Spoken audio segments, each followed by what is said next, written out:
Qu'est-ce que c'est que la résilience? C'est la capacité à revenir avant.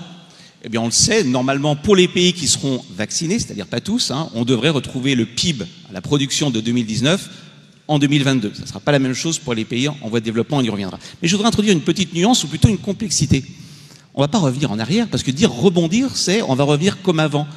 Oui, on va retrouver le PIB d'il y a 3 ans, mais ce n'est pas le même PIB, parce qu'il y a eu des changements qualitatif. Et donc je voudrais introduire cette complexité qui est de dire on ne vivra plus forcément demain comme avant. Prenez des exemples très concrets. Le commerce en ligne, c'était 10% du commerce de détail. C'était pas tellement en fait.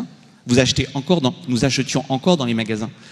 Aujourd'hui, vous le savez, le commerce en ligne, c'est 15%. Le commerce en ligne a, durant la crise, gagné 5 points. Il a gagné 4 ans.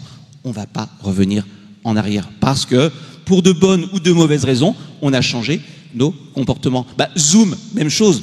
Je ne suis pas un prophète, mais je ne pense pas qu'on va revenir au monde d'avant où on va fermer Zoom et on va tous retourner au bureau. Il y aura sans doute un mix de travail en ligne, travail au bureau. Même chose pour vous, les étudiants, où vous allez retourner à l'école physiquement, mais je ne suis pas certain qu'on vous enseignera de la même manière que l'on enseignait avant le Covid. En tout cas, moi, en tant que professeur, j'ai changé ma manière d'enseigner et ça restera. Donc attention, dans la notion de résilience, il n'y a pas seulement l'idée le matériau retrouve sa forme originelle, parce que sinon ça revient à dire on fait comme avant. Non, on ne fera pas comme avant. Il y a eu un choc transitoire, mais qui va avoir des effets durables au niveau de la production et au niveau de la consommation.